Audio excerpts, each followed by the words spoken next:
সাবেক প্রধানমন্ত্রী শেখ হাসিনা ও তার পরিবারের 4 সদস্যের 124টি ব্যাংক অ্যাকাউন্টের 635 কোটি টাকা জব্দ করা হয়েছে। একই সাথে সুধা সদন সহ আরও 7টি প্লট এবং ফ্ল্যাট জব্দ করেছে দুর্নীতি দমন কমিশন দুদক। দুদকের আবেদনে ঢাকা মহানগর স্পেশাল জজ আদালত এই আদেশ দিয়েছে। দুদকের আবেদনে ঢাকা মহানগর স্পেশাল জজ আদালত বলেছে, এই পরিবারের 7 সদস্যের বিরুদ্ধে বিদেশ যাত্রায় নিষেধাজ্ঞা জারি করা হয়েছে। শেখ হাসিনার পরিবারের সদস্যদের ফ্রিজিং করা 124 ব্যাংক অ্যাকাউন্টের 635 কোটি 14 লাখ টাকা পেয়েছে বাংলাদেশ ফাইন্যান্সিয়াল ইন্টেলিজেন্স ইউনিট। জব্দের তালিকায় আছে শেখ হাসিনার ছেলে জয় এবং মেয়ে পুতুলের নামে থাকা ধানমন্ডি সুধা সদন, ব্রিটিশ এমপি টিউলিপ সিদ্দিকীর গুলশানের ফ্ল্যাট, শেখ রেহানার সেগুন বাগিচায় একটি ফ্ল্যাট এবং গাজীপুরের 2টি জমি এবং রাদওয়ান মুজিব সিদ্দিকের নামে নিকেতনে 2টি প্লট। এছাড়াও পরিবারের সদস্য এবং প্রতিষ্ঠানের নামে যুক্তরাষ্ট্র, যুক্তরাজ্য, মালয়েশিয়া, সিঙ্গাপুর, হংকং এবং কেইম্যান দ্বীপপুঞ্জের সম্পদের সন্ধানও পাওয়া গেছে।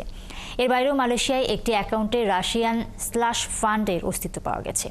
সাবেক প্রধানমন্ত্রী শেখ হাসিনা সহ পরিবারের সদস্যদের নামে থাকা আরও 7টি প্লট ফ্ল্যাট জব্দ করেছে দুদক।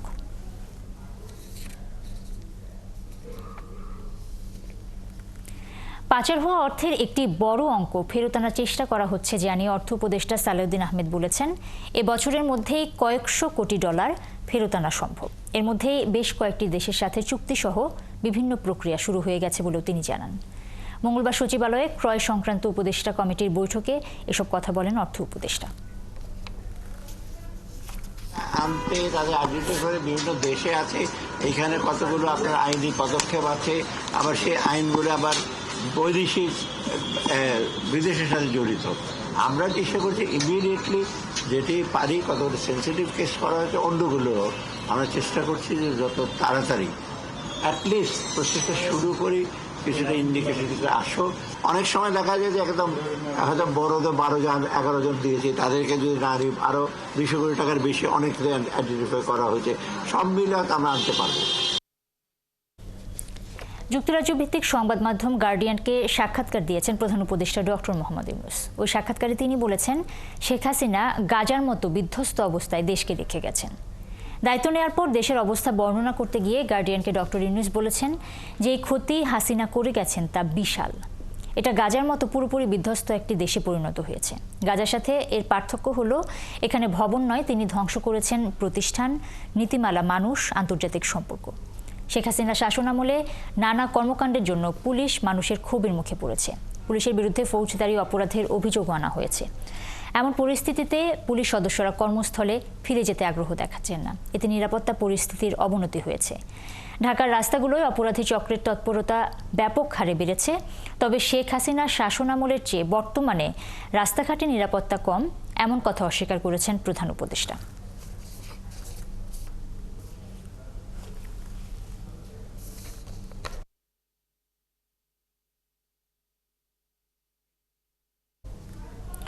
জনসম্মুখে ধর্ষণের বিচার দাবিতে উত্তাল রাজধানীর শাহবাগ এলাকা। মঙ্গলবার সকালে রাজধানীর 30 কলেজের শিক্ষার্থীরা ধর্ষকদের দ্রুত সময়ে বিচারের দাবিতে শাহবাগে অবস্থান কর্মসূচি করেন।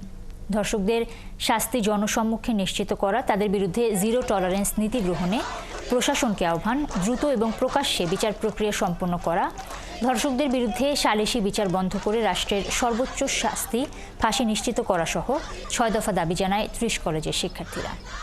নারী নিপীড়নের প্রতিবাদে শাহবাগ অবরোধের ঘোষণা দিলেও পরে রমজানে জনগণের ভোগান্তির কথা চিন্তা করে এই কর্মসূচি প্রত্যাহার করে নেন শিক্ষার্থীরা।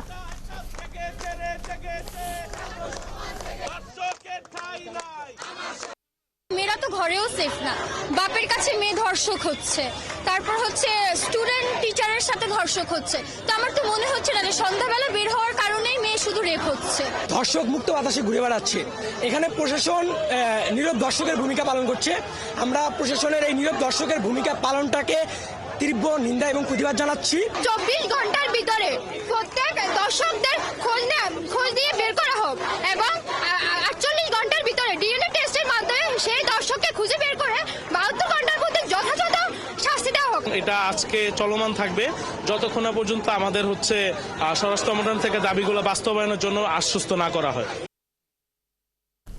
ধর্ষণের প্রতিবাদে এবং দোষীদের সর্বোচ্চ শাস্তির দাবিতে আয়োজিত কর্মসূচির খবর সংগ্রহে শাহবাগে আছেন আমাদের সহকর্মী রাশেদ আনিস।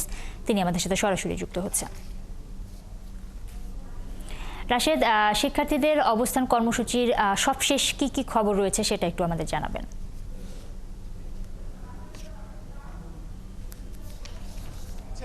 আমি যদি একটু দেখাই, অল্প কিছুক্ষণ আগে কিন্তু তারা 20 মিনিটের জন্য শাহবাগে যে রোড রয়েছে সেই শাহবাগের রাস্তাটা কিন্তু অবরোধ করে রেখেছিলেন এবং তখন কিন্তু যান চলাচল মিনিট 20 জন্য থেমে যায় এবং তারপর থেকে কিন্তু তারা একটি সংবাদ সম্মেলন করেন এবং সংবাদ সম্মেলনে তাদের যে 6 দফা দাবি রয়েছে সেই 6 দফা দাবি পেশ করেন এবং তারা মূলত বলছেন যে ধর্ষকদের সর্বোচ্চ শাস্তি যেটি আছে ফাঁসি সেটি জনসম্মুখে নিশ্চিত করতে হবে।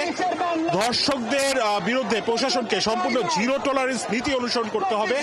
দ্রুত ও প্রকাশ্যে বিচার প্রক্রিয়া সম্পন্ন করতে হবে, যেটি মধ্যে তারা আসলে বলছেন যে 24 ঘন্টার মাঝে ধর্ষকদের গ্রেফতার করে মেডিকেল রিপোর্ট তৈরি করতে হবে এবং ভিকটিম ও সাক্ষীর সাক্ষ্য গ্রহণ করে নিশ্চিত করতে হবে। পরবর্তী 15 কার্যদিবসের সময়ে যথাযথ প্রমাণের ভিত্তিতে ধর্ষকের ফাঁসি নিশ্চিত করতে হবে। এই প্রক্রিয়ার মধ্যে একটিতেও অসামঞ্জস্য হলে সেটি গ্রহণযোগ্য হবে না। রেপ কেস ত্বরান্বিত করে ধর্ষিত নারী এবং পুরুষের স্পাম পরীক্ষা করার জন্য ল্যাবরেটরি সংখ্যা বৃদ্ধি করতে হবে বলেও তারা কিন্তু আসলে জানিয়েছেন। তারা সালিশি বিচার নিষিদ্ধ করেছেন এবং বলেছেন রাষ্ট্রকে সেই বিচারের দায়িত্ব নিতে। ধর্ষক অপ্রাপ্ত বয়স্ক হলেও তাদের শাস্তি নিশ্চিত করতে হবে এবং চলমান বিচার সমূহ দ্রুত সম্পন্ন করার আহ্বানও কিন্তু জানিয়েছেন। আমরা কিন্তু দেখেছি যে সকাল থেকে শুরু করে তারা কিন্তু ধীরে ধীরে এই শাহবাগে অবস্থান কর্মসূচিতে অংশ নেন এবং নানা ধরনের প্ল্যাকার্ড হাতে নিয়ে কিন্তু তারা অবস্থান কর্মসূচিতে অংশ নেন।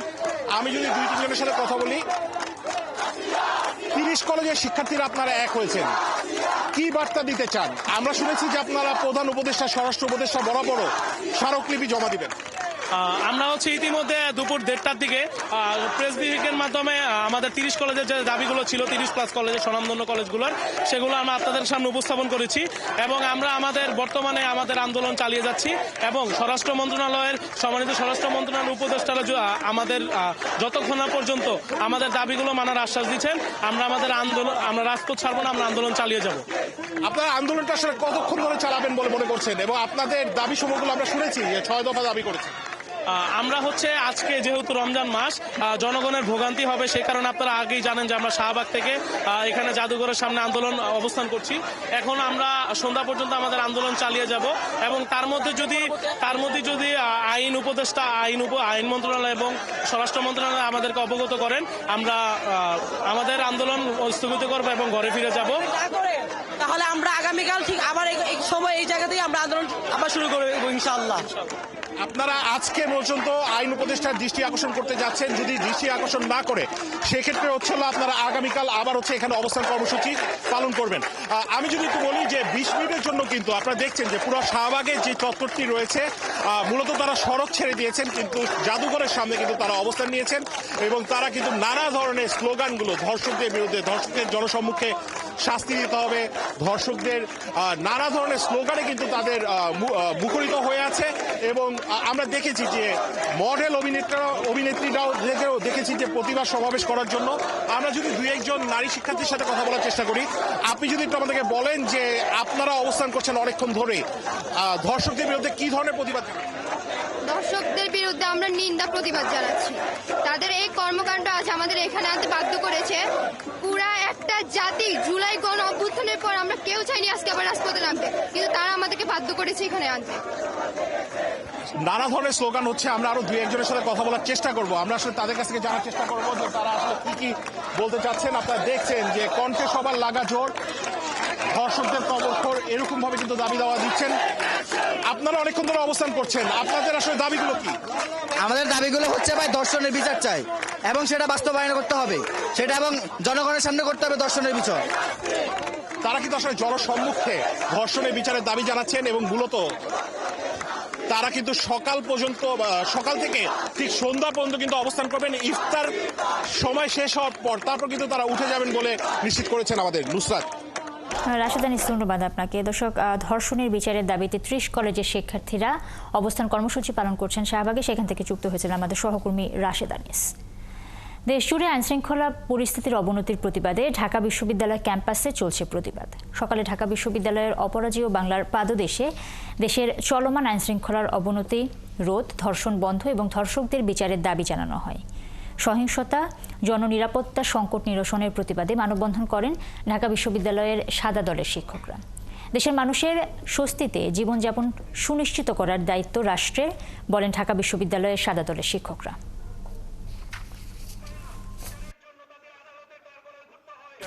আমরা এই সমস্ত ঘটনার বিরুদ্ধে তীব্র সামাজিক প্রতিরোধ আন্দোলন করে তোলার জন্য এই দেশের সকল মানুষকে আমরা সকল বিবেকবান মানুষের প্রতি আহ্বান জানাচ্ছি। নারীদের অবমাননা, সেই নারীদের আরক্ষিত রেখে একটা দেশের উন্নয়ন হতে পারে না। মাননীয় আইজিপি, আপনাকে আমরা সময় দিচ্ছি, 7 দিনের মধ্যে সত্যভাবে অবস্থান নেন, নতুবা আমরা আমাদের এই আন্দোলন আমরা রাজপথে নিয়ে যাব।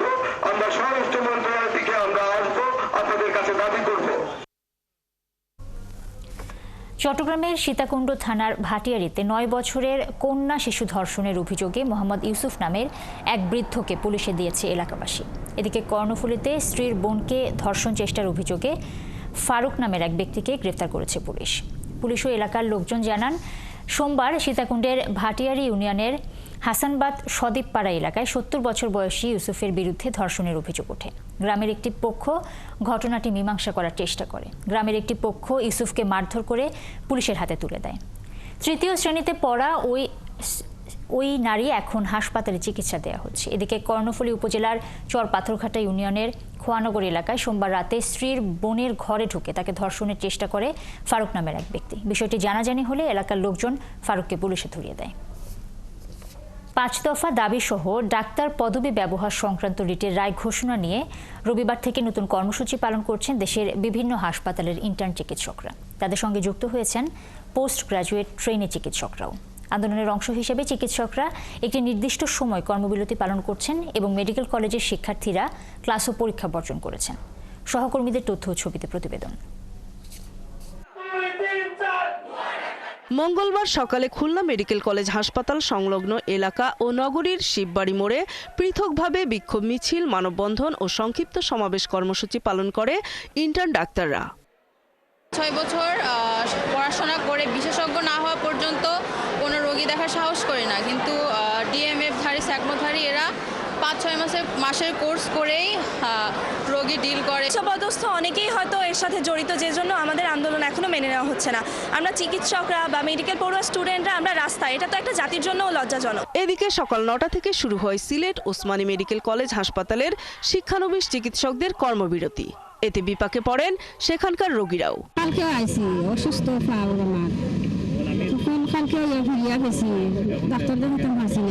এখানে অনেক রুগী আছে, দূর দূরান্ত থাকি, গ্রামগঞ্জ থেকে আছে। রমজান মাস, এই পবিত্র রমজান মাসে অনেক কষ্ট করিয়া আজকে হাসপাতালে আছে, হাসপাতালে আসিয়ে চিকিৎসা পাচ্ছে না। সকাল 11:30টার দিকে রাজশাহী মেডিকেল কলেজ হাসপাতালের বহির্বিভাগের গেটের সামনে মানববন্ধন ও বিক্ষোভ কর্মসূচি পালন করেন ইন্টার্ন চিকিৎসকরা। আন্দোলনরত শিক্ষার্থীরা বলেন, রাজশাহী মেডিকেল কলেজ হাসপাতালের সব ইন্টার্ন চিকিৎসক কমপ্লিট শাটডাউন ঘোষণা করেছে। দাবি না আদায় হওয়া পর্যন্ত তা অব্যাহত থাকবে। আমাদের ন্যায্য অধিকার, বাংলাদেশে যদি কাউকে ডাক্তার শব্দ লিখতে হয় তাকে অবশ্যই এমবিবিএস বা বিডিএস ডিগ্রিধারী হতে হবে। যে মেডিকেল কলেজে পড়লো না সে কিভাবে ডাক্তার হয়, আমি যাদের কাছে প্রশ্ন রাখতে চাই। একইভাবে কুমিল্লা মেডিকেলে চলছে চিকিৎসকদের এই কর্মসূচি। এই কর্মসূচির সাথে একাত্ম হয়ে বগুড়ায় মানববন্ধন করেছে সরকারি ও বেসরকারি মেডিকেল কলেজের শিক্ষার্থীরা।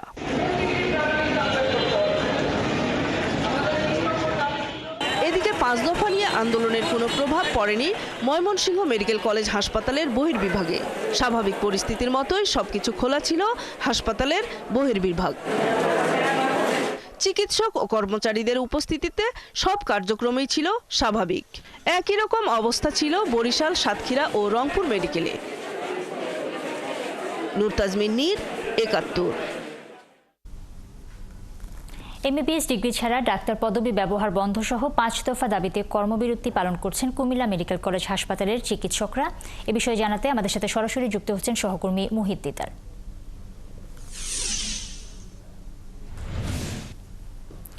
এনামুল, শিক্ষানবিশ ডাক্তাররা কি বলছেন এই কর্মসূচিতে, আর কারা কারা যুক্ত হয়েছেন এবং জরুরি চিকিৎসার জন্য আসলে সেখানে কোনো ব্যবস্থা রয়েছে কিনা সে বিষয়ে একটু জানাবেন।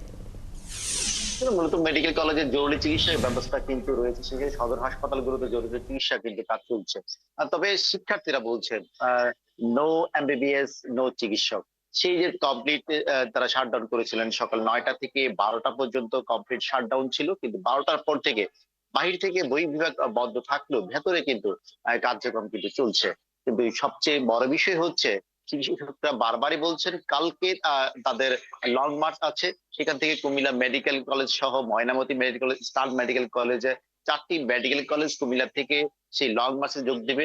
তারা বলছে তাদের এই দাবিটি হচ্ছে যৌক্তিক দাবি এবং যৌক্তিক দাবির জন্য তারা এই আন্দোলন করছে এবং তারা সরকারকে বলছে এই যে চিকিৎসকরা আজকে সড়কে কেন আসবে, সড়কে কেন আন্দোলন করতে হবে তাদের যৌক্তিক দাবির জন্য, সেই বিষয়ে বারবার তারা প্রশ্ন করছেন এবং সেই জন্যই তারা 5 দফা দাবি দিয়েছেন। এই দাবি অতি সত্বর মানার জন্য তারা তাগিদ দিয়েছেন এবং কালকে তারা লং মার্চে অংশ নেবেন কুমিল্লা থেকে 4টি মেডিকেল কলেজের শিক্ষার্থীরা এবং কালকে যদি তাদের সেই দাবি মানা না হয় পরবর্তী তারা কর্মসূচি ঘোষণা করবেন, কমপ্লিট সারা দেশে তারা শাটডাউন ঘোষণা করবেন, সেই বিষয়ে তারা হুঁশিয়ারি উচ্চারণ করেছেন। তবে চিকিৎসকরা সকাল 9টা থেকে 12টা পর্যন্ত কুমিল্লা মেডিকেল কলেজ ক্যাম্পাসের ভেতরেই তারা বিক্ষোভ করে এবং সেখানে নো এমবিবিএস নো ডাক্তার সেই স্পেসপেন গুলো তারা হাতে নিয়ে তাদের বিক্ষোভ কর্মসূচি গুলো পালন করেছে এবং তারা আমাদেরকে জানিয়েছে কালকে তারা লং মার্চে তারা অংশগ্রহণ করবে।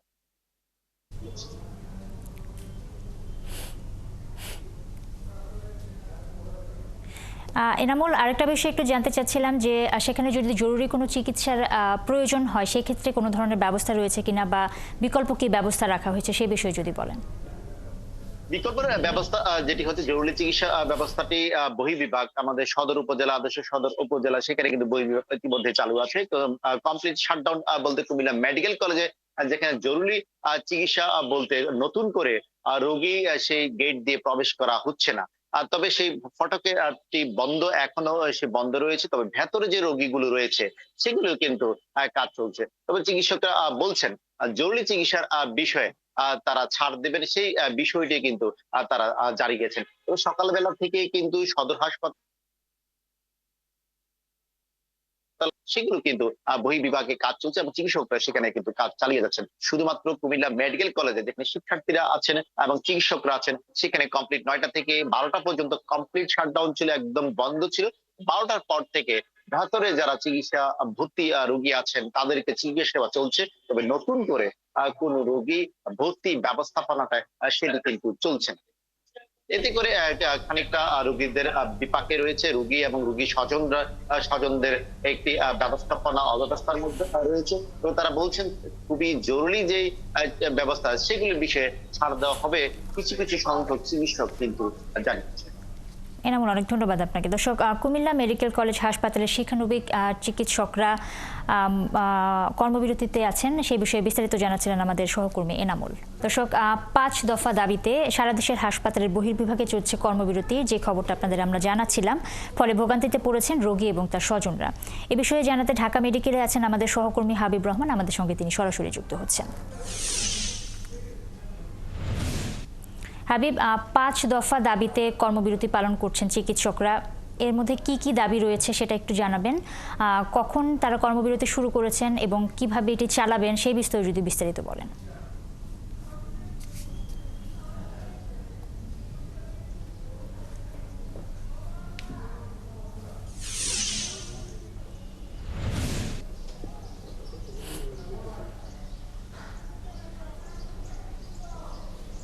নুসরাত, মূলত ডাক্তার এবং ডাক্তার সমর্থক যে শব্দ ব্যবহার করা নিয়ে 3টি রিট চলছে এবং আগামীকাল সেটির মামলা রায় হবার কথা এবং সেই দিনেই তাদের ডাক্তারদের একটি সমাবেশ হওয়ার কথা। সেই দিনে এই রায়টির তারিখ ঘোষণা করার প্রতিবাদে তাদের এই কর্মসূচি। পাশাপাশি বাংলাদেশে সকল ম্যাটস যে রয়েছে সেগুলো বন্ধ করা, পাশাপাশি যে মেডিকেল কলেজগুলো মূলত বিশেষ করে যে মেডিকেল কলেজগুলো মানহীন রয়েছে সেগুলো বন্ধের উদ্যোগ নেওয়া এবং চিকিৎসকদের যে সুরক্ষা আইন সেটি নিশ্চিত করা, এই ধরনের 5টি যে দাবি রয়েছে সেই দাবি নিয়ে কিন্তু আজকে সকাল 11টা থেকে সারা বাংলাদেশের যে সরকারি বেসরকারি হাসপাতালগুলো রয়েছে সেখানে তারা ডাক্তাররা কিন্তু কর্মবিরতি পালন করছে এবং সেটিকে তারা শাটডাউন হিসাবে ঘোষণা দিয়েছেন এবং আগামীকাল রায় হওয়ার আগ পর্যন্ত তারা এই কর্মবিরতি চালিয়ে যাবেন। পাশাপাশি তারা যেটি বলেছেন, যদি তাদের দাবি মানা না হয় বা তাদের পক্ষে বা ন্যায় বিচার করা না হয় তাহলে তারা মহাসমাবেশ ডাকবেন এবং প্রধান উপদেষ্টার সাথে তারা সাক্ষাৎ করবেন। এমন নানা ধরনের কর্মসূচি তারা দিতে বাধ্য হবেন বলে তারা কিন্তু আমাদেরকে জানিয়েছেন। এবং একটি বিষয় যে হঠাৎ করে এমন কর্মসূচিতে বিশেষ করে দূর দূরান্ত থেকে দেশের বিভিন্ন প্রান্ত থেকে যারা চিকিৎসা নিতে এসেছিলেন বহির্বিভাগে রোগীরা, তারা কিন্তু মহা বিপদে পড়ে গেছেন এবং অনেকে আমরা দেখেছি যে পা ভাঙা নিয়ে এসেছেন, অনেকে গর্ভবতী অবস্থায় এসেছেন, ছোট শিশুদেরকে নিয়ে এসেছেন দূর দূরান্ত থেকে। এখানে একটি বড় ভোগান্তি কিন্তু আমরা এখানে দেখেছি। সেক্ষেত্রে রোগীরা বলছেন যে চিকিৎসকদের এই ধরনের হঠাৎ করে কর্মসূচি না দেওয়ার আগে যদি আগে থেকে জানানো হতো, ঘোষণা দেওয়া হতো, তাহলে হয়তো তারা ঢাকায় এভাবে এসে ভোগান্তিতে পড়তেন না সেই অনুযায়ী সময় অনুযায়ী এসে। কাজে রোগীদের ভোগান্তি এখানে তীব্র আকার ধারণ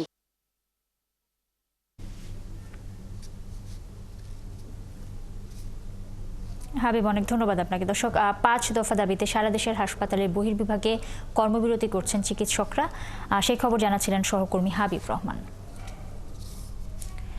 আগামী নির্বাচনে প্রথমবারের মতো প্রবাসীদের জন্য শুরু হতে যাচ্ছে প্রক্সি ভোট। প্রবাসীদের বহুদিনের এই দাবি বাস্তবায়নে কাজ করছে নির্বাচন কমিশন। কমিশনার আবু ফজল মোহাম্মদ সানাউল্লাহ জানিয়েছেন, রাজনৈতিক দল এবং স্টেক হোল্ডারদের সাথে আলোচনায় প্রক্সি ভোট গ্রহণযোগ্যতা পেলে নির্বাচন কমিশন আইন পরিবর্তনের উদ্যোগ নেবে। দুপুরে কমিশনের এক ব্রিফিংয়ে তিনি আরও জানান, প্রবাসীদের ভোটিং সিস্টেমের স্বার্থে প্রচলিত আইনের পাশাপাশি আর কী সংস্কার দরকার তা নিয়ে কাজ করছে কারিগরি কমিটি। এজন্য বিদেশি মিশনের অফিস থেকে ফিডব্যাক নেওয়া হয়েছে জানিয়ে ইসি সানাউল্লাহ বলেন, সবকিছু বিবেচনায় আগামী নির্বাচনে প্রবাসীদের প্রক্সি ভোট নেওয়া হবে। সুপারিশ কমিটি জানিয়েছে, সবচেয়ে কম সময়ে প্রক্সি সিস্টেমে ন্যূনতম সময়ে ভোট দেওয়া সম্ভব হবে। আগামী নির্বাচনের জন্য যদি সত্যিকার অর্থে আমাদের প্রত্যাশা পূরণ করতে হয় এবং মাননীয় প্রধান উপদেষ্টাও যেটা বলেছেন সেইভাবে যদি আমরা প্রবাসীদের প্রত্যাশাটাও যদি আমরা পূরণ করতে চাই তাহলে আমাদেরকে প্রক্সি ভোটিং এ যেতে হবে। ওয়ার্কশপের মাধ্যমে আমরা যেটা ডেভেলপ করতে চাই সেটা হচ্ছে একটা সিস্টেম আর্কিটেকচার। এই যে 3টা পদ্ধতি সাজেস্ট করা হলো, এই 3টা পদ্ধতি 3টা আর্কিটেকচার ডেভেলপ করার। এই আর্কিটেকচারটা ডেভেলপ হয়ে গেলে আশা করছি যে 7-8 এপ্রিলের এক সপ্তাহের মধ্যে সেটা ডেভেলপ হয়ে যাবে। তারপরে আমরা বিভিন্ন স্টেক হোল্ডারের সাথে এটা নিয়ে আলোচনায় বসতে চাই, অর্থাৎ রাজনৈতিক দলসমূহ এবং অপরাপর স্টেক হোল্ডার্স। সেইখানে যদি আমরা সর্বসম্মতভাবে এইটাকে দেখি যে এটা গ্রহণযোগ্য হচ্ছে, তখন আমরা সিস্টেম ডেভেলপমেন্টে যাব। সাহসী ও স্বাধীন সাংবাদিকতার প্রথম শর্তই হলো গণমাধ্যম কর্মীদের আর্থিক নিরাপত্তা নিশ্চিত করা।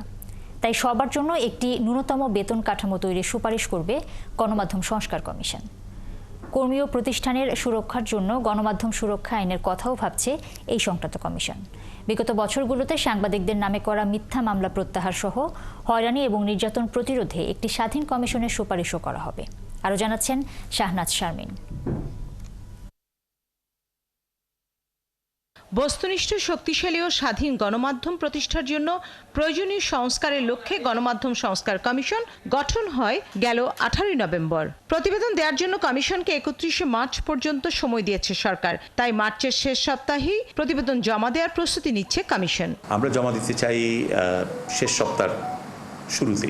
সাংবাদিকদের আর্থিক নিরাপত্তা না থাকলে দুর্নীতিতে জড়িয়ে পড়ার সম্ভাবনা এবং বস্তুনিষ্ঠ সংবাদে আপোষের শঙ্কা তৈরি হয়।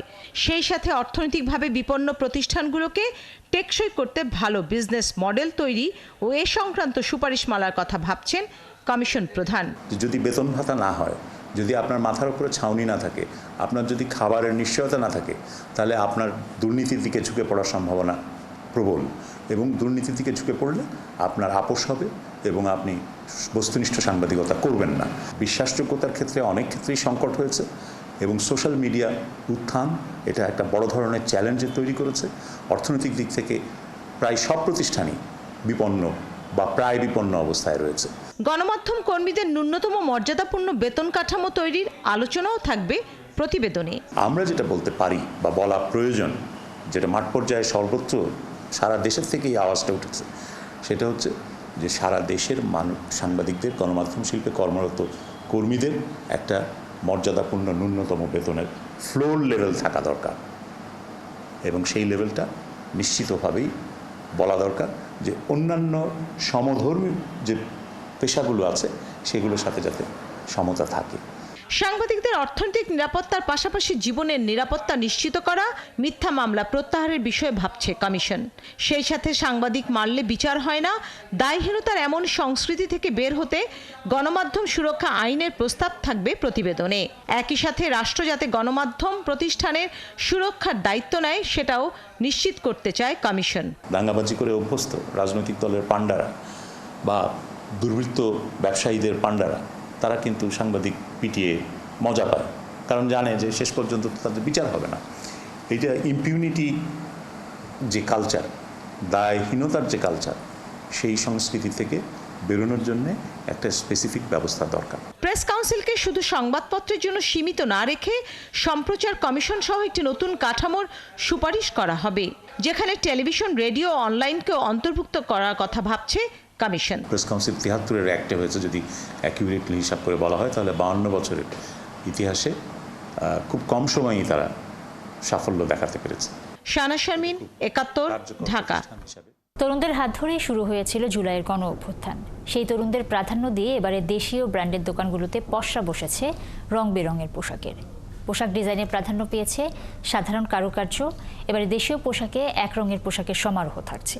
দামও রাখা হচ্ছে ক্রেতাদের সাধ্যের কথা মাথায় রেখে। রাশেদ আনিসের প্রতিবেদনে বিস্তারিত। চলছে রমজান মাস। দেশীয় ফ্যাশন হাউসগুলো প্রস্তুত নিত্য নতুন ঈদ সংগ্রহ নিয়ে। গেল ১ মাস ধরে তারা ঈদের পোশাক তৈরির প্রস্তুতি নিয়েছে। ডিজাইনেও আনা হয়েছে ভিন্নতা। গরমের কথা মাথায় রেখে প্রাধান্য দেয়া হয়েছে সুতির কাপড়কে। ফ্যাশন হাউস কেক ক্রাফটে এবারের ঈদ কালেকশনস তারুণ্য নির্ভর। অপেক্ষাকৃত উজ্জ্বল রঙকে প্রাধান্য দেওয়া হয়েছে ঈদের পোশাকে। এবার ক্রেতারা একটু সিম্পলিসিটি, একটু ছিমছাম জিনিসের প্রতি বেশি জোর দিচ্ছে, স্পেশালি যেগুলি পরতে একটু আরাম, কারণ এবারের সময়টা একটু গরমই পড়ে যাচ্ছে। এবারের কালেকশনটিতে আমার মনে হয় তারা এভাবে যেমন ভেবেছেন ঠিক তেমনি ক্রেতারাও সেভাবেই রেসপন্সটা করছেন।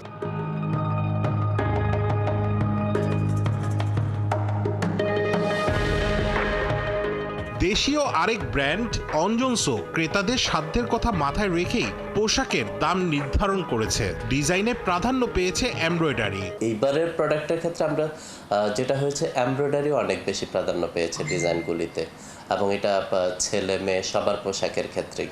পাশাপাশি প্রিন্ট যেহেতু অনেক দিন ধরে চলছে সেই বিষয়টাও থাকছে, এবং এক কালার প্রোডাক্টের এবার চাহিদা বেশি তুলনামূলক। দেশীয় ফ্যাশন ডিজাইনারদের চাওয়া বদলে যাওয়া বাংলাদেশে এবার দেশীয় পোশাক কেনার হিড়িক পড়ুক। আমরা চাই সরকারের কাছে যেন আসলে তৈরি পোশাক যেন বাংলাদেশে কম আমদানি হয়, এবং আমার ধারণা যে এখনকার যেই সময়টা সবাই যেভাবে চাচ্ছে, আমার ধারণা যে এটা হয়তো ভবিষ্যতে কমতে পারে। তরুণ যারা সচেতন মানুষ, যাদের দেশের প্রতি এক ধরনের দায়বদ্ধতা বা ভালোবাসার বোধ আছে, আমরা নিশ্চয়ই চাই যে তারা যেন দেশীয় পোশাককে ধারণ করে। শুধু তরুণদের জন্য নয়, বরং সব বয়সের মানুষদের জন্যই পোশাক এনেছে দেশীয় ফ্যাশন হাউসগুলো। পরিবারের সদস্যদের জন্য রয়েছে ম্যাচিং পোশাক। রাশেদ আনিস, ৭১, ঢাকা।